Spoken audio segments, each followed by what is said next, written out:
Ahora empezamos con la última clase de la tercera unidad. En este caso, sistema de inyección electrónica. Como les comentaba anteriormente, y durante el semestre, lo más probable es que los últimos contenidos que hemos visto ya son conocidos por ustedes, por lo tanto, no hay un desconocimiento de los elementos que vamos a ver ahora. Los objetivos básicamente son la introducción al sistema de inyección, los conceptos básicos de funcionamiento y algunos fundamentos. Dice que la aplicación de la inyección electrónica a los motores de combustión interna se ha extendido enormemente en los últimos años. Y como comentaba en algún momento, por lo general la inyección electrónica en la motocicleta demoró un poco en el tiempo en poder llegar a estas, ya que el alto régimen de giro impedía que el sistema de inyección fuese adaptado a la motocicleta. Básicamente porque los elementos de procesamiento de datos en ese entonces eran muy lentos. Básicamente el sistema de inyección en el mundo de la moto, en consecuencia directa de la evolución de los motores al tradicional carburador, tiende a dejar paso a la inyección. Básicamente porque la eficiencia de la inyección electrónica ya es más avanzada que el carburador. Porque hasta el año 97, 98 todavía las motocicletas portaban carburadores. Porque eran más eficientes, generaban mayor potencia. Y eran capaces de llenar con la cantidad de combustible que necesitaba la motocicleta, sobre todo en alto régimen.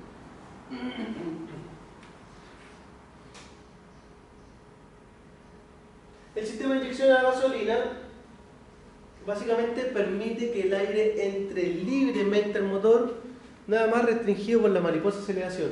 A diferencia del carburador, que esta restringe parcialmente, ya que emplea parte de la energía o parte del aire que entra para provocar un efecto Venturi y arrastrar el combustible desde el depósito. Pasa una porción por el difusor y ahí saca el combustible que está detenido en la cuba para luego ser pulverizado y luego ser mezclado con el aire. El sistema de inyección en un motor con sistema de inyección, esto se obvia ya que los inyectores están colocados directamente ante la válvula de admisión y al final del múltiple de admisión. La ventaja fundamental de un sistema electrónico de inyección es que se adecúa a un lazo de órdenes que se ha grabado previamente en la memoria. En resumen, lee los parámetros de funcionamiento del motor y adecúa de manera más precisa la cantidad de combustibles que entra al motor. En este caso sabemos que el comportamiento físico del motor es convertido en una señal eléctrica. Cada uno de los sensores, entre más sensores tengo en el motor, mayor parámetro puedo controlar, ¿verdad? Es más precisa la inyección electrónica, o más precisa digo, la cantidad de combustible a inyectar según la cantidad de aire que entra, la humedad de aire y la temperatura del aire que está entrando. Lo que busca es bajar las emisiones de gases y generar mayor potencia en un motor. El sistema de inyección electrónica, bajo este nombre, hay una infinidad de soluciones, no siempre iguales. Por lo tanto, también tenemos que destacar que la inyección electrónica de un vehículo es bastante parecida, pero no igual al de una motocicleta. Lo que sí podemos destacar es que este se puede dividir en tres partes. Uno, un grupo de sensores para conocer los valores de todos los parámetros de producción de mezcla.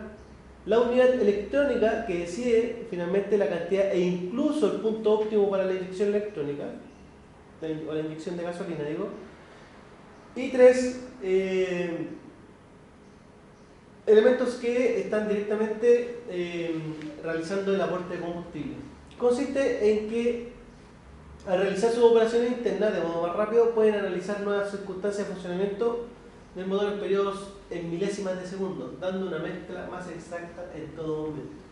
En este caso se ratifica lo que se hablaba de un comienzo. Por lo general, el sistema de inyección electrónica no era adaptable a la motocicleta porque el procesamiento de datos era muy lento.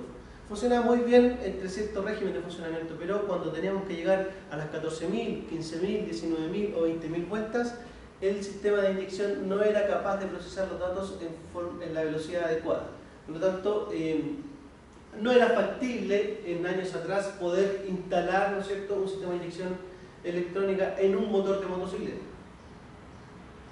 Hoy en día se utiliza la inyección y está más avanzado porque por lo general las motocicletas de alta gama, deportivas e incluso puedo cambiar o tener modos de manejo, que lo que hace finalmente es determinar la cantidad o el mapa de inyección y encendido según las condiciones de uso que quiera darle.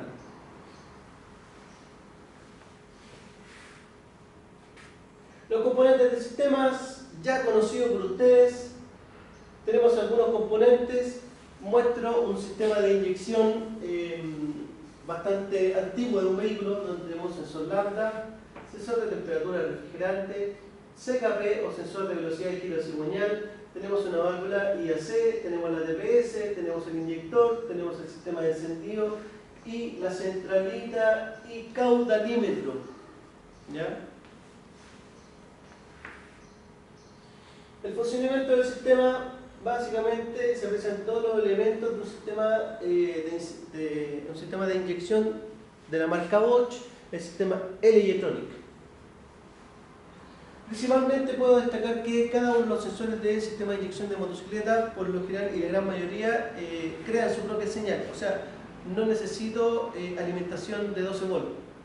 Ya que el sistema de carga de una motocicleta es bastante delicado y también bastante es de baja potencia.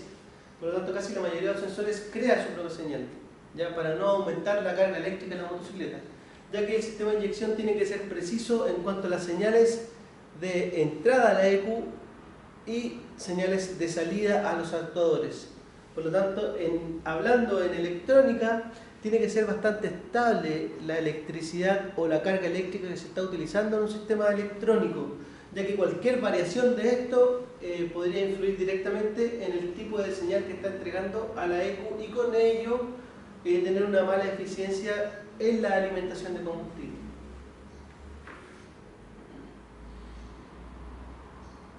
El medidor de caudal de aire lo que mide básicamente es cuál es la cantidad de aire que está entrando al motor.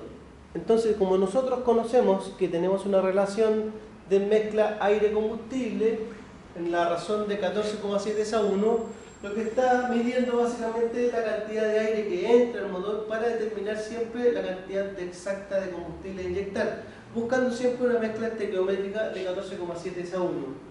Cuando hablo de 14,7 a 1 son 14,7 kilogramos de aire por 1 kilogramo de combustible. Esa es nuestra mezcla estequiométrica. Por otro lado también está el medidor de masa de aire, que lo que mide aquí en este caso es la cantidad de aire que entra y la humedad y temperatura que el aire tiene al momento de entrar al motor. Con eso puedo ser más preciso en la cantidad de combustible a inyectar dentro del motor. Otros elementos es la mariposa aceleración, que está montada en el cuerpo de aceleración. En este caso tenemos un motor de 4 cilindros, tenemos 1, 2, 3, 4 cuerpos de aceleración en forma independiente. Esa es la ventaja también que me da la motocicleta, que puedo tener un cuerpo de aceleración por cada cilindro, pero solamente una mariposa de aceleración. Otro es el captador inductivo del cigüeñal, conocido en la motocicleta como sensor pickup y conocido en los automóviles como sensor CKP. ¿Ya? Como dice su nombre, es un captador inductivo, no es un captador de efecto Hall. El de efecto Hall necesita alimentación. El inductivo no necesita alimentación, por lo tanto tengo un elemento menos que alimentar. O sea, disminuyo la carga eléctrica del sistema de inyección.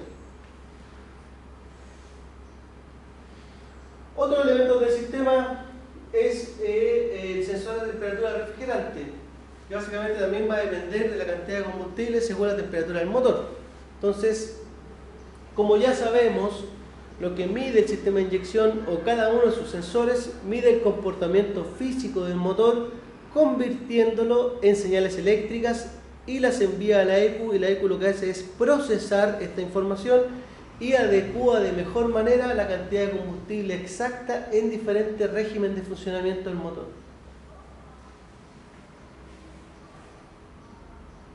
Tenemos la centralita, unidad de control, ya unidad de mando de inyección, donde se encuentra todo el procesamiento de datos. En este caso estoy hablando de el hardware, el software, el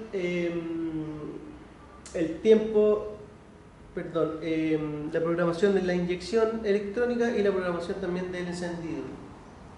Recordemos también que hay algunas motocicletas que tienen modos de manejo, que lo que hace básicamente es modificar el encendido y modificar la programación de inyección. Entonces aquí tenemos el procesador de datos. Este será encargado de procesar y tiene la información necesaria para la inyección y el encendido. Elementos del sistema, también como inyección electrónica, necesitamos una bomba de combustible, filtro de combustible, en la cual esta bomba de combustible trabaja entre 4 a 5 bar, ya que el sistema de inyección electrónica de alta gama y deportiva pueden usar hasta 8 inyectores con 2 rampas de inyector.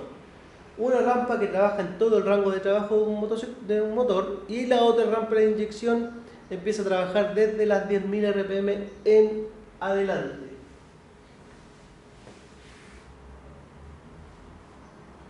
Aquí tenemos una rampa de inyección con un sencillo tubo generalmente cuadrado, ¿no es cierto? La misión es recibir, por un lado, la alimentación de combustible, ¿cierto? Mantener la presión constante, y el inyector es el encargado de enviar la cantidad de combustible exacta pulverizada según el tiempo de inyección.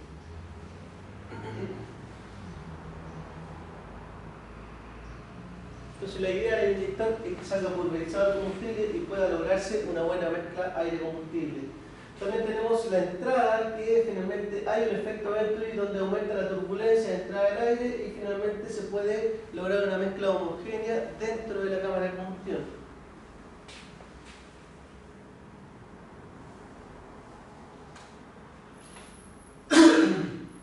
Dice que en la actualidad el empleo de alimentación con inyección ha experimentado una gran evolución. En los modelos de gran cilindrada pueden afirmarse que en un corto plazo los carburadores serán piezas de museo en Colombia, en Chile, en Estados Unidos y en el mundo entero. Los primeros sistemas de inyección electrónicos se conservan sus sistemas generales en el funcionamiento basado, como es sabido, en el control de los tiempos de apertura y cierre de los inyectores, para así determinar la sufijación precisa de mezcla hacia los cilindros. Regulador de presión para mantener la presión estable, ¿no es cierto?, en la rampa de inyección y el filtro de gasolina. Y tenemos aquí un sistema de inyección de un motor monocilíndrico, de la válvula, la bujía, el pistón, el inyector. Tenemos el TPS y también el sensor de masa, ¿no es cierto?, o sensor MAP o MAP. Los sistemas de inyección de última generación, los que hoy en día se utilizan, tenemos la Trotter, y en la Trotter tenemos doble mariposa aceleración, una que es controlada con la manilla de aceleración y la otra es controlada en forma electrónica. ¿Por qué tenemos dos mariposas de aceleración? Porque lo que busca también es aumentar la turbulencia de entrada de aire para generar una mezcla más homogénea. Teniendo en cuenta que en algunos casos podría tener doble rampa de inyección. Una rampa de inyección que está antes de la válvula de emisión y la otra rampa de inyección está en la parte superior que enciende por sobre las 10.000 RPM. Por lo tanto, la segunda rampa de inyección, cuando mariposa cambia de posición, aumenta la turbulencia de entrada del aire, cosa que entre más homogénea cuando se produzca la segunda inyección. No se produzca un exceso de alimentación de combustible. Otros elementos del sistema, dentro de la evolución, está el sensor MAP, está el sensor MAF, ¿cierto? Este último utilizado, el sensor MAP, que también puede ser de piezo resistivo, ¿ya? Donde tiene una alimentación muy pequeña y hace el cambio de resistencia para enviar finalmente una señal adecuada según la depresión o presión que se está generando en el múltiple de emisión, para así determinar la cantidad de combustible exacta en los diferentes regímenes de funcionamiento. Otro es el sistema PAIR, que básicamente el sistema PAIR es como la EGR del vehículo, que lo que busca es bajar los gases NOx o los hidrocarburos. Lo que hace el sistema es tomar aire fresco del filtro de aire y lo envía a la salida del escape. ¿Ya? Ni siquiera lo envía dentro de la cámara de combustión, sino que lo envía a la salida del escape. Entonces, cuando tengo una mayor alimentación de aire, hay un proceso que finalmente se queman los hidrocarburos y bajan los CO o monóxido de carbono. Bueno, jóvenes, esta es la última clase, básicamente para ir cumpliendo con los contenidos de la tercera unidad, aunque hubiese sido mejor haber tenido las clases, ¿no es cierto?, para disipar las dudas de forma inmediata. Pero cualquier cosa, vamos a estar conectados al foro, ya saben mi correo, estoy esperando sus preguntas para poder aclarar dudas. Buenas tardes, que estén bien, chicos, adiós.